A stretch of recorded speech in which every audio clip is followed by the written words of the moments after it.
All right, today we're finally gonna finish up my brother's handrail. And he specifically requested that I finish it using my laser welder from xTool. So we're gonna run out there and measure it quick.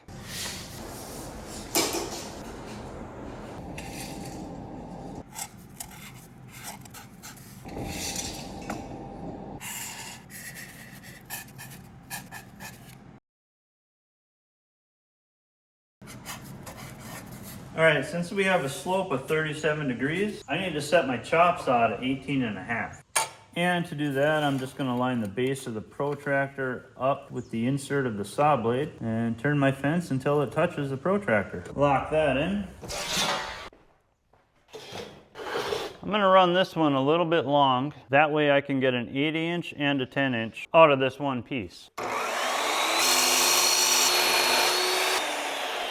And then I'm gonna flip and miter this end and spin this end around as well. Now all of my mitering should be done. And now it's just straight cuts from here. So now I'm going to clean up all these burrs that were left from the chop saw.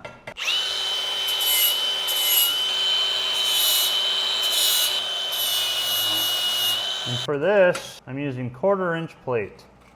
Here I have a 1/2" reveal on the back, and I'm going to place 3 screws in each post.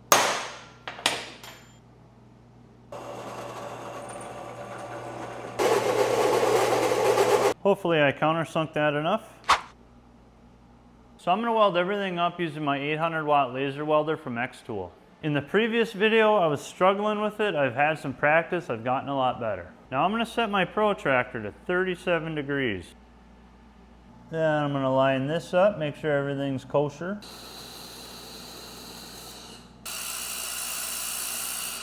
Now we'll double check that. You know how metal wants to pull and bend and do whatever when you tack? For whatever reason, this doesn't.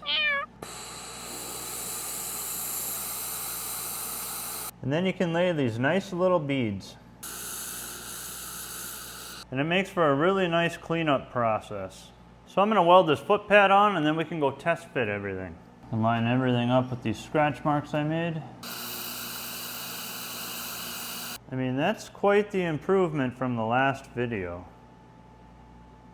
I didn't do anything special. I just welded up that mid rail and I played with the settings a little bit. I think I just needed a little more practice, that's all. So now that I'm back at the cabin, I just want to mock up this handrail and sort of place everything kind of where I think it needs to go. So now I just kind of want to establish my height. You'll have to sort of bear with me here. I don't have a very good spot to place this camera. Definitely a 2-person job.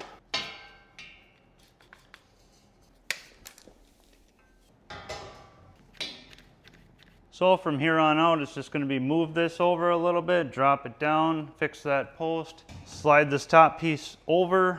I'm just worried that one of these is going to fall on my head. So I'm going to raise this bottom rail up until I reach 37 degrees, and then clamp it. I want my post straight up and down. I'm looking for approximately 37 degrees, and I want my top and bottom rail parallel with each other. Okay, now I'm ready to mark everything out. Now here I'm just going to write top rail and bottom rail. And then I mark every single location where the post and the rails are touching. Okay, now that I have everything all marked out, I made a CAD drawing. I'm just going to use this for a reference in case I have any questions. Okay, now that we're back here, we can start assembling everything. Here I'm going to mark out this bottom line. Transfer my lines to the other side. And I'm going to cut this with the portaband. So now these straight pieces need to be cut down as well. So now I have to cut the post side of my top and bottom rail. Here you can see where I marked it with the permanent marker. I'm just going to add some soapstone so that I can see it better. And then I want to draw these lines across and measure short side down here to long side down here. Short side to long side. And we're going to cut the excess off as well.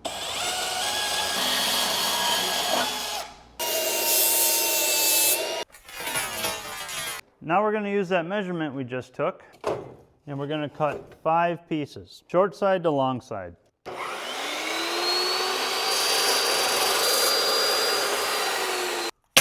Okay, now that we have all of these cleaned up, we're going to put them all together. And if we did everything right, they should follow the top and bottom rail. So again, my brother requested that I keep using this laser welder, but I just want to show you the difference in the look between the laser welder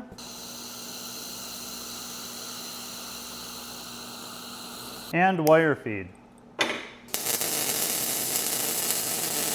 Right off the bat, you can see that the laser welder is a lot smaller. With the laser welder, there's no spatter whatsoever. With wire feed, you get the smoke and you get the spatter. And because these welds are so small from the xTool laser welder, I don't have to grind them off.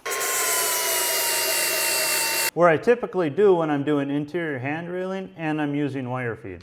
So another cool feature I found is that when you go into advanced mode, here you can really dial in your settings and then you can save your program.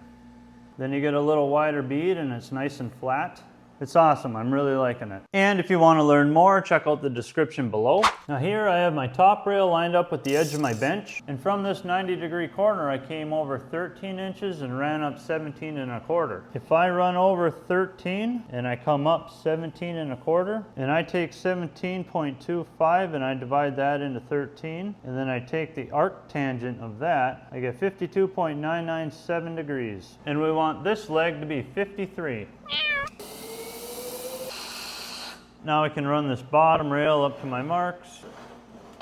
Now I got to refer to this drawing for my other measurements. Line that up there. Make sure we're still good down here. Check this to see if we're good this way. Looks like we are. Get a couple tacks on this. Now we'll throw in some shims. Add in our midsection.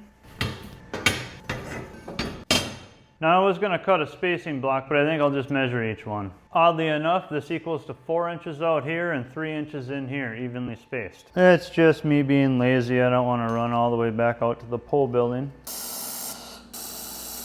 Now on this end, I think I just want to tack an angle on. That way we can transport it. Okay, all I have to do now is weld it all up, and then we're going to transport it to my brother's house and test it.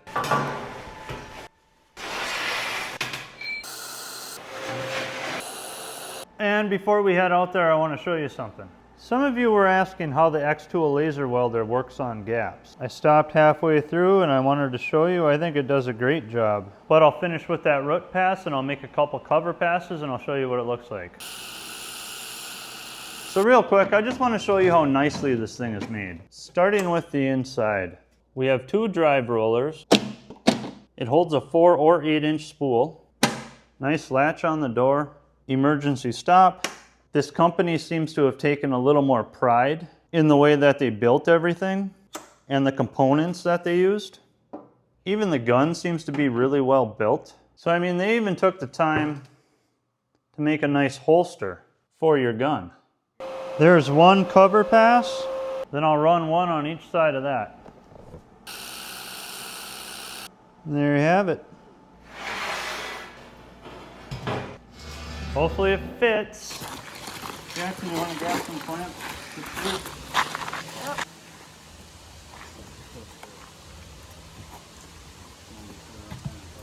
It goes on the first step. Okay. Oh, I know, I should have done that. Okay.